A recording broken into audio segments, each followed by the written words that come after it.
viewers, welcome back to our channel. I hope you all are doing well. So let us begin with the chapter number 8 of grammar, and the name of the chapter is tenses of verb.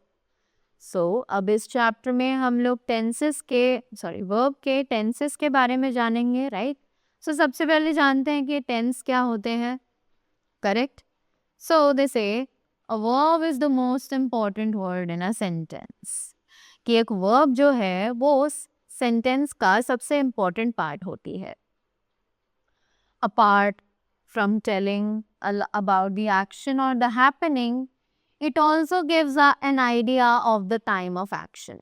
कि वो हमें verb या action जो हो रहा है उसको अलावा ये भी बताती है कि वो एक्शन जो है वो किस टाइम पर परफॉर्म किया जा रहा है, राइट?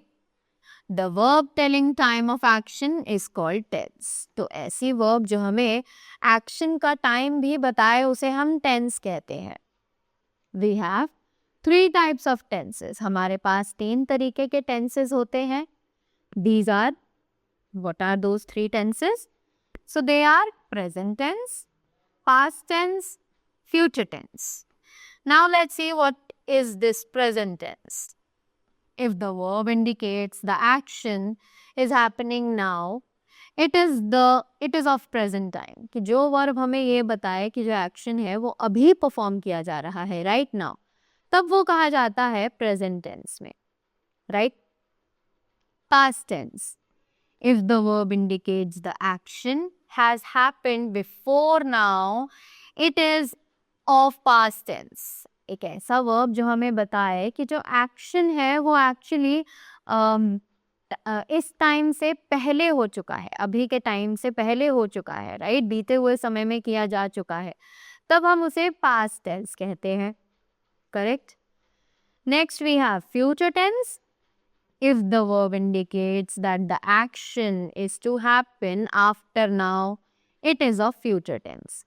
कि अगर वर्ब हमें बताए कि एक्शन के बारे में जो कि आने वाले समय में होगा, राइट? अभी के समय के बाद किया जाएगा, तो तब उसे हम फ्यूचर टेंस कहते हैं, राइट?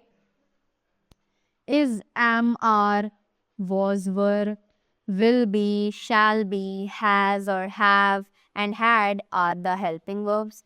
ये सभी हमारी helping verbs हैं which help in telling the tense of the action. जो हमें एक्शन का टेंस बताने में हेल्प आउट करती हैं कि कोई भी एक्शन किस समय पर परफॉर्म किया गया था, right? Now see how these words are used. तो हम देखते हैं कि ये सभी वर्ड्स यूज कैसे किए जाते हैं. सो प्रेजेंट टेंस में हमारे पास है इज, एम एंड आर. अब ये इज, एम एंड आर कैसे यूज किए गए हैं? With singular subject and he, she, it. कि सिंगुलर सब्जेक्ट्स और ही, शी, इट प्रोनाउंस के साथ हम इज हेल्पिंग वर्ब को यूज करते हैं. विद आई ओनली, सिर्फ आई के साथ हम एम का यूज करते हैं, right? Are with you and all plural subjects. कि यू और जितने भी प्लूरल सब्जेक्ट्स हैं उन सभी के साथ हम आर को यूज करते हैं, correct? Now next is past tense. Was और वर. तो पास्ट टेंस का यूज करते हैं वॉज और वर के साथ, right?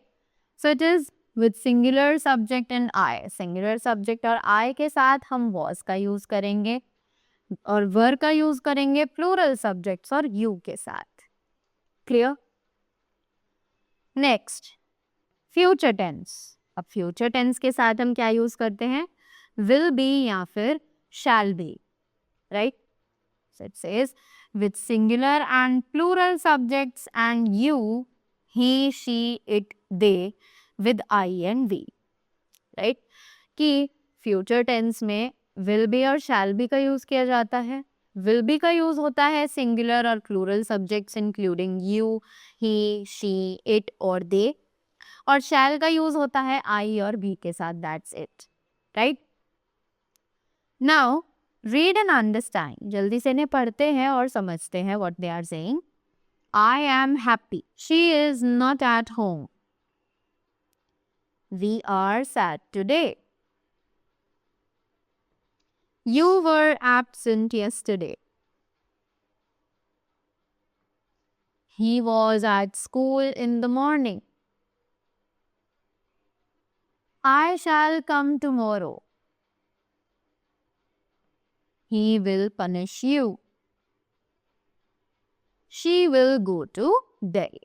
Right? So these were the sentences जिन्हें पढ़ के हमने was, were, will be, shall be और is, am, are के uses को पहचाना. Moving ahead. Using has, have and had. अब ये has, have और had का use कौन से situations में किया जाता है? Let's read up about that. All the three words has, have and had show possession. कि जितने भी ये तीन words हैं has, have और had ये सभी possession दिखाते हैं. Has is used with she, he, it, a proper noun or a common noun in the singular form. कि हैज़ जो है वो यूज़ किया जाता है शी, ही, इट एक प्रॉपर नाउन और एक कॉमन नाउन के साथ सिंगुलर फॉर्म में, right. So what are the examples? He has a dog, she has a red dress. Have is used with I, we, you और a third person plural subject. कि have जो है वो use किया जाता है आई, we, you और एक थर्ड पर्सन प्लूरल सब्जेक्ट के साथ, राइट. जस्ट लाइक एग्जाम्पल्स हमें यहाँ पर दिए गए हैं. I have a cricket bat. We have many books. Clear? You have a pet. They have toffees. Right. Had is the past tense form of both has and have. अब ये जो had है ये has और have दोनों के ही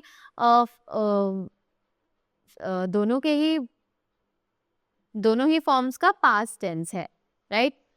So it can be used with all subjects. तो इसीलिए ये सभी subjects के साथ use किया जा सकता है. Examples: I had a bicycle last year. We had no drawing papers. Correct? So that was all about the chapter. I hope you all enjoyed it and you all got the things well. So that was all from my side. Thank you so much and do have a great day ahead.